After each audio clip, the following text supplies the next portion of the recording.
बेटा जी भी ठीक है, हो गया मन हुआ है, क्या वजह रही है मैनपुरी कोर्ट में आने की?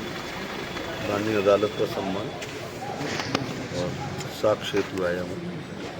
तो पता होगा कि इसी महीने फरवरी के महीने में 2022 में मैं करहल विधानसभा से भारतीय जनता पार्टी के प्रत्याशी के रूप में आया था।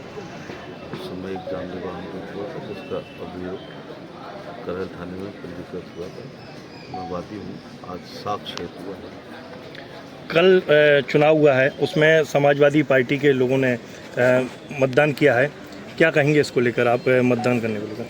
मोदी जी की लोकप्रियता से घबराकर चुनाव की पूर्व संध्या पर राजनीति में भय, भगदड़ और भ्रम, ये तीन शब्द बहुत तेजी के साथ विपक्ष की पार्टियों में चल रहा है। जिन लोगों ने मोदी जी की लोकप्रियता, पार्टी की नीति, सिद्धांत, कार्यक्रम से प्रभावित होकर आए हैं, समाजवादी पार्टी के लोगों ने धांधली का आरोप लगाया है। जो स्वयं जीवन भर ये करते आए हैं, उनको ऐसा लगता है कि सभी लोग करते हैं। भारतीय जनता पार्टी सुस्ता, पारदर्शिता, नैतिकता, रूल ऑफ लॉ, कानून, संविधान, संवैधानिक संस्थान, भारतीय जनता पार्टी की पूर्ण आस्था है, विश्वास। समाजवादी पार्टी के कई विधायक जो है सपा छोड़ भाजपा में शामिल हो रहे हैं, क्या लग रहा है इसमें? विधायक बहुत छोटी चीज़ है। मुख्यमंत्री, प्रधानमंत्री के सपने देखने वाले देश के कई नेता एनडीए में शामिल हो गए हैं। और एक परंपरा होती है, परंपरा है, कानून नहीं है, कि नेवी में पानी का जहाज जब डूबता है तो कप्तान नहीं भागता है। कैप्टन मुल्ला, पंडित कैप्टन मुल्ला इस बात के प्रयागराज के एक उदाहरण है।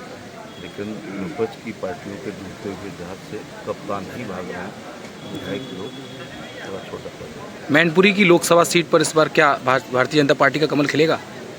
केंद्र सरकार की लोक कल्याणकारी योजनाएं, राज्य सरकार की योजनाएं, राज्य सरकार कानून एवं व्यवस्था और बूथ अध्यक्ष से राष्ट्रीय अध्यक्ष के परिश्रम की पराकाष्ठा से निकले हुए पसीने से यूपी में देश में 400 पार, देश में बीजेपी 370 पार और उत्तर प्रदेश में भी मुझे लगता है मैनपुरी सहित। प्रोफेसर राम गोपाल कह रहे हैं कि 35 सीटों पर जीत दर्ज कराएंगे, कमल खिलाएगी।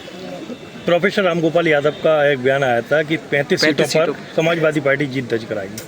मैं बहुत ही तथ्यात्मक पक्ष आपके सामने रखूंगा, बशर्ते आप उसको देश की जनता को दिखा सकें। 2019 के लोकसभा का चुनाव समाजवादी पार्टी और बीएसपी के गठबंधन का चुनाव था। वो हम सब के लिए बहुत चुनौती वाला चुनाव था, क्योंकि दोनों पार्टियों के पास वोट है और वोट को एक दूसरे को ट्रांसफ़र करने की काफ़ी हद तक क्षमता है।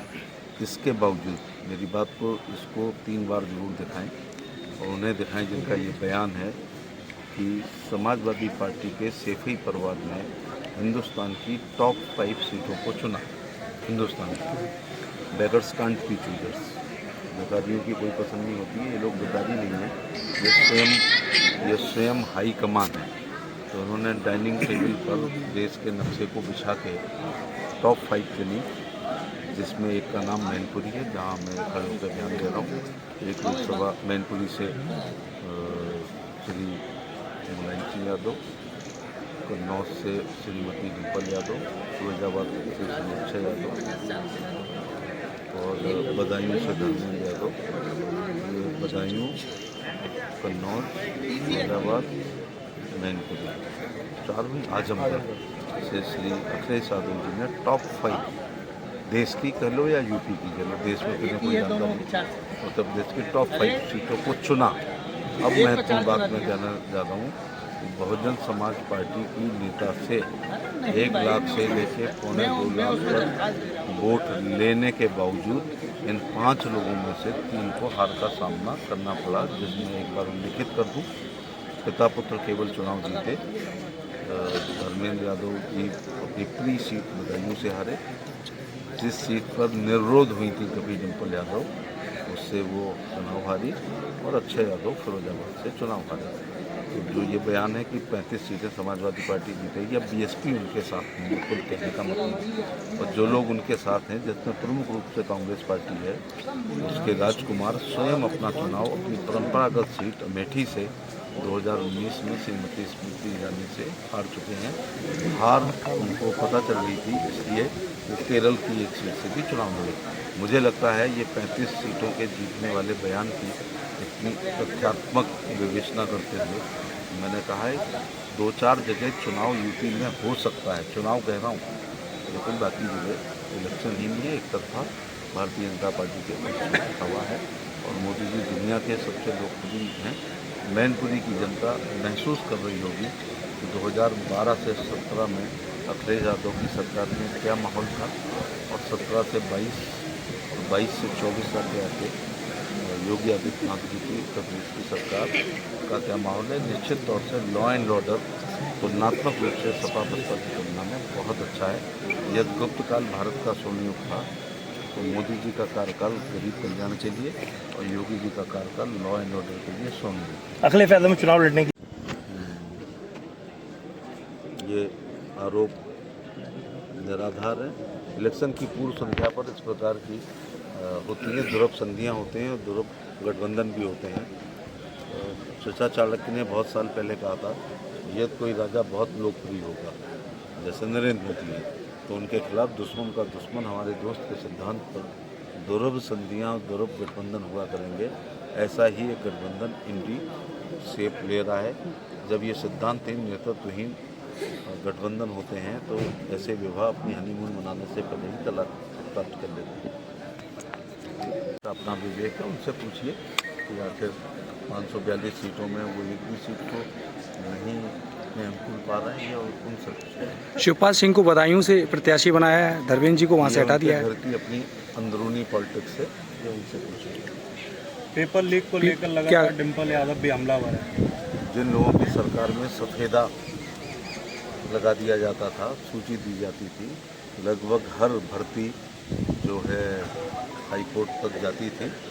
अगर पेपर लीक हुआ है उसको मुख्यमंत्री जी ने जनता के हित में, बच्चों के हित में एग्ज़ाम को कैंसिल किया है और दोषियों के खिलाफ मुकदमे पंजीकृत हो रहे हैं और हम लोगों ने नकल के खिलाफ कभी पार्लियामेंट में कानून पास किया। किसान आंदोलन कर रहे हैं दिल्ली के बॉर्डर पर, क्या कहना चाहेंगे, क्यों लगातार उनको प्रदर्शन करना पड़ रहा है? राजनीति से प्रेरित ये आंदोलन है। हरी टोपी सिर पे लगा के ही किसान के बारे में नहीं सोचा जा सकता है।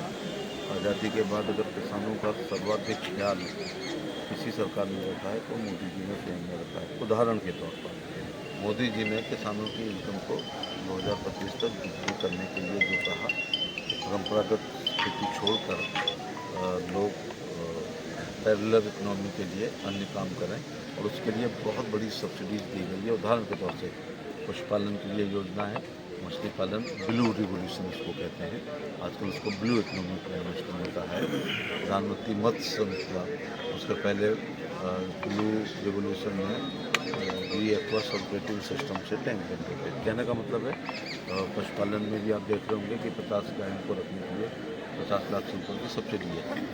पशुपालन के द्वारा, मछली पालन के द्वारा, मुर्गी पालन के द्वारा ड्रिप इरीगेशन में 90% सब्सिडी, 90% स्प्रिंकलर इरीगेशन, जैविक खेती, प्राकृतिक खेती, ऑर्गेनिक खेती और इसके अलावा गन्ने की अभी 25 रुपये कुंटल आज़ादी के बाद पहली बार एक मुश्त पूरे देश का बढ़ाने का काम किया। नैनो यूरिया खरीद करके आप एक कट्टे में 45 रुपये की बचत और नैनो DAP खरीद कर लगभग 600 रुपये की बचत कर सकते हैं। ये सारी चीज़ें जो, और किसान बीमा दुर्घटना, किसान फसल बीमा दुर्घटना, जब ओले से, पाले से, अतिवृष्टि से, अनावृष्टि से फसल का नुकसान होता है तो किसान उसका बीमा कर सकता है। और आज़ादी के बाद की अगर सबसे अच्छी योजना ऊपर की 3 मानता हूँ तो उसमें एक प्रधानमंत्री किसान सम्मान निधि है।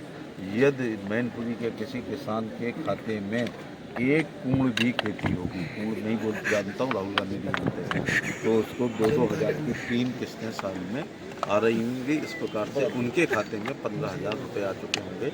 15 किस्तों का 30,000 रुपये आ चुका होगा। मुझे लगता है 1-2 दिन में प्रधानमंत्री आज 16वीं किस्त को भी जारी करेंगे और जब ये जारी होगी तो मोबाइल पर एक मैसेज किसानों के आ जाएगा, मेरे पीछे जो खड़े हैं ये भी किसान हैं, 2000 इनके आएंगे तो लौटते हुए ये 1 किलो मिठाई का डब्बा निश्चित तौर से समाजवादी के लोगों ने कहा है कि किसानों को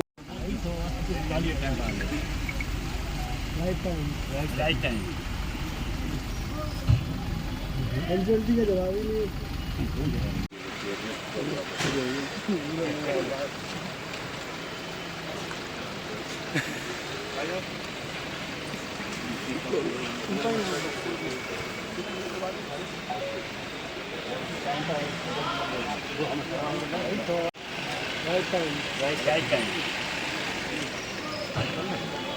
जल्दी का जवाब ही नहीं।